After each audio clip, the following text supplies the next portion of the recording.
Good morning, my dear students. Good morning, one and all. Welcome to the second session of the course. The topic name is Cloud Data Security. We need to talk in the specific lecture part. Ensuring cloud data security, concepts, strategies, and best practices we have to talk now. In an era where data is often referred to as the new oil, safeguarding it becomes a very paramount. As organizations increasingly move their data to the cloud, they must be equipped with the knowledge and the tools that are necessary to ensure the security of their valuable information, we can say now.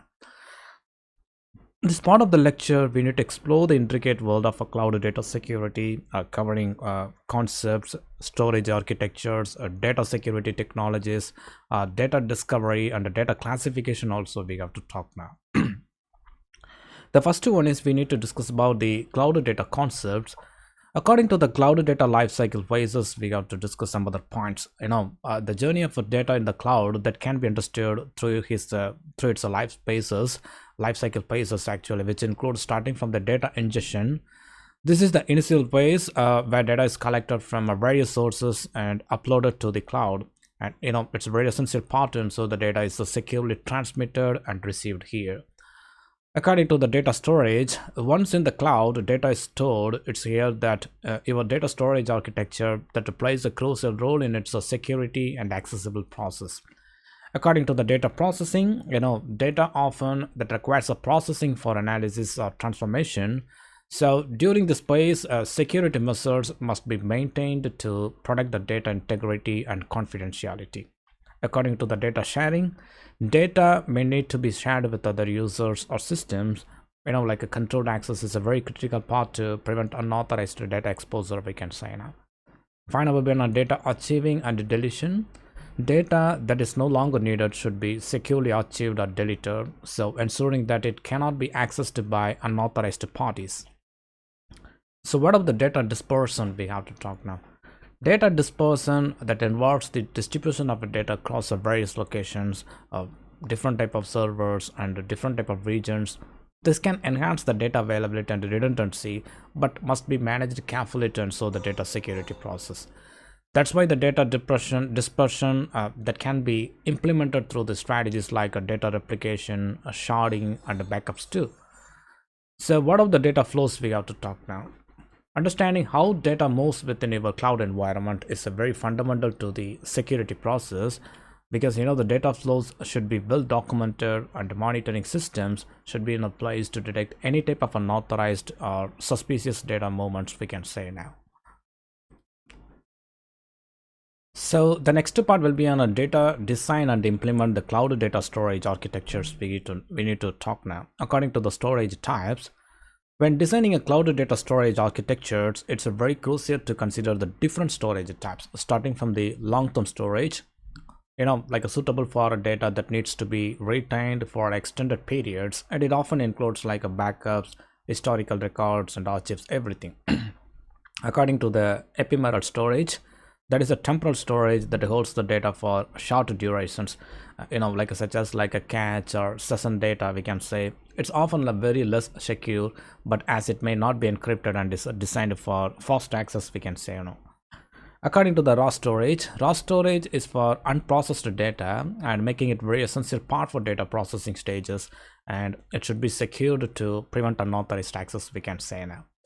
And threats to storage types also we have to take, because all storage types are susceptible to the various threats, including like a data breaches, unauthorized access, data loss, and data corruption. So safeguarding against the threats that involves implementing the robust access controls, encryption, and monitoring level. The next will be on design and apply the data security technologies and strategies. Starting from the encryption and the key management. Encryption is the cornerstone of a data security, because encrypt the data at rest and in transit using the strong encryption algorithms. Because the proper key management that ensures that the encryption keys that are stored and handled securely. According to the hashing is used to verify the data integrity, and like hash values of a data should be compared before and after the transmissions process to detect the tampering. Okay, according to the data obfuscation, That is data obfuscation, that are techniques like masking and anonymization that are used to protect the sensitive information while maintaining the data usability.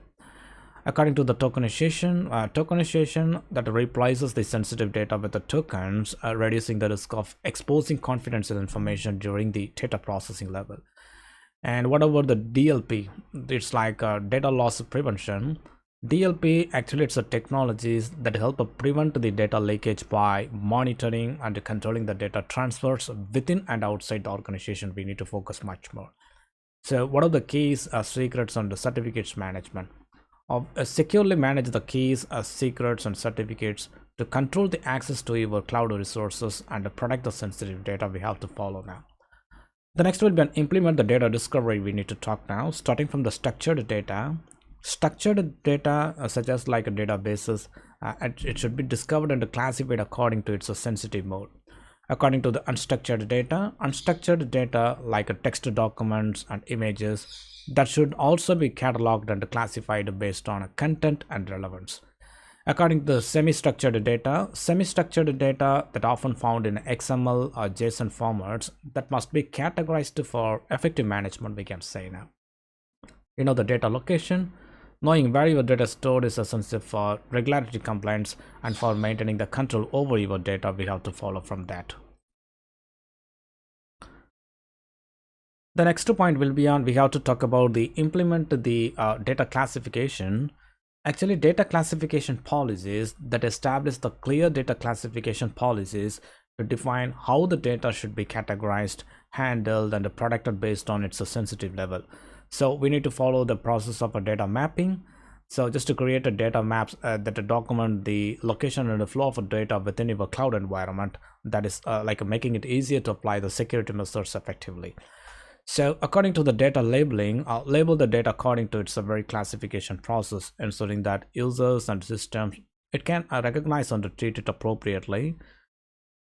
So in a nutshell, we need to say ensuring a cloud data security, it's a multifaceted task that involves a thorough understanding of the data concepts, robust data storage architectures, effective security technologies, and classification strategies.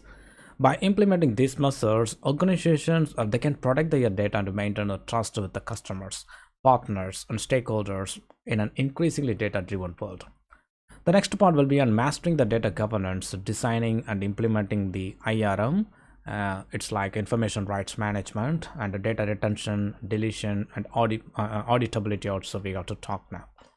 In today's data-driven world, the management and production of a sensitive information that are very paramount. So information rights management like IRM, data retention, deletion, and auditability that are integral components of a robust data governance strategy. That's in this part of the lecture part. We will delve into these topics, exploring their objectives, the tools, the policies, procedures, and mechanisms also we need to talk now. The first one is design and implement information rights management, IRM objectives we have to talk. IRM is all about ensuring that the data is accessed and used in a manner consistent with the organization policies and regulatory requirements. Exactly. The primary objectives of IRM that are as follows, starting from the data rights. It means define and enforce the rights that are associated with the data. This includes like a read, write, modify, and delete the permissions, as well as restrictions on a sharing and the printing level. Second will be on provisioning. Control who can access the specific data and under what circumstances. This involves specifying who is allowed to access the data and for what purposes. According to the access models, so implement the various access control models such as like discretionary access control DAC or mandatory access control MAC that are based on the data sensitivity and importance, we can say that.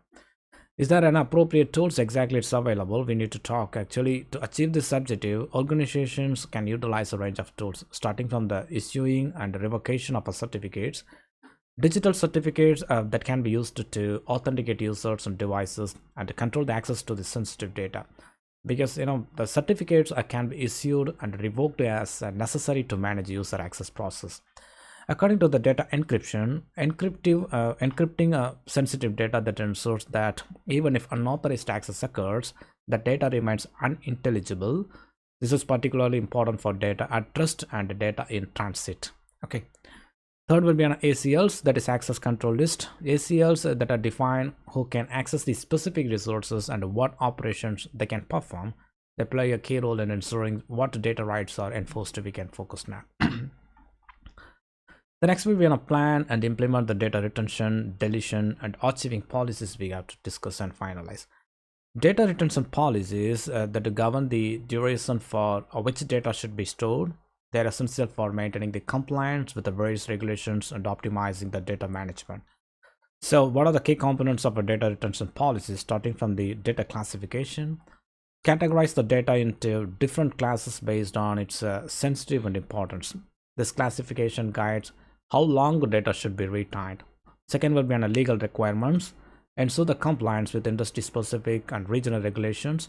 Some data may need to be retained for extended periods due to legal requirements. So what are the data deletion procedures and mechanism we have to talk? And actually the data deletion is equally important as retaining data beyond its useful life that can pose a security and a compliance risk. So what are the key elements of a data deletion include? Starting from the data inventory, it's like maintaining an up-to-date inventory of all the type of data sets to identify what can be deleted. According to the secure deletion tools, we need to understand about the employ the secure data deletion tools that override the data to prevent the recovery model. Final will be on user training. So just educate the employees on data deletion best practices to minimize the risk of accidental data loss, we can say now. What are the data archiving procedures and mechanisms we have to talk now? Data archiving that involves moving data to long-term storage to free up the resources while still preserving access when needed. Because effective archiving policies, starting from the archiving strategies we have to talk. It means like define which data should be archived and how it will be stored and how for how long. Everything we have to talk about the archiving strategies. As well as we need to concentrate about the data indexing. It's like implementing the robust indexing and cataloging the mechanisms to easily retrieve the archived data. Finally, we need to process about the accessibility and regular maintenance. That is like ensure that achieved data that can be retrieved quickly and efficiently when required, as well as periodically review and update archive contents to remove obsolete data. Also, we can focus now. The next will be on design and implement auditability, traceability, and accountability for data events. So what are the definitions of our event sources and event attributes we need to talk now? To maintain an auditable and traceable environment, organizations need to establish the clear definitions of event sources and attributes. This includes like identifying what events are considered significant and which attributes should be recorded. There are some common event attributes starting from the identity. It's like the identity of the user or system responsible for the event. Second will be an IP address, that is internet protocol address, the source of the event. Third will be on a geolocation, that is like the physical location from which the event originated.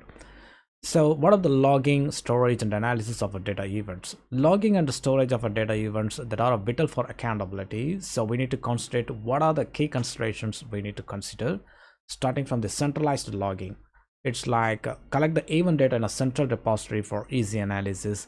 According to the encryption, that is protect the logs from tampering by using encryption and access control. Third will be on a real-time analysis. It's like implementing the real-time or near real-time analysis of events to detect anomalies and respond quickly. As well as we have to focus about the retention policies too. That is like establish the retention policies for event logs, ensuring they are kept for a sufficient period to meet the compliance requirements. So what are the chain of custody and the non-reputations we need to talk now? To ensure the accountability, organizations must maintain a clear chain of custody and establish a non-repudiation. That is, this involves starting from the chain of custody. Document the sequence of events and actions that are related to the data access, use, and modification.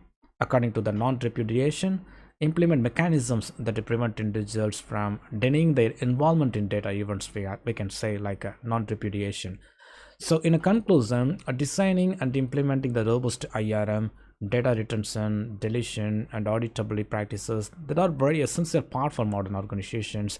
These components not only ensure that the data security and regularity compliance, but also foster the trust among customers and partners.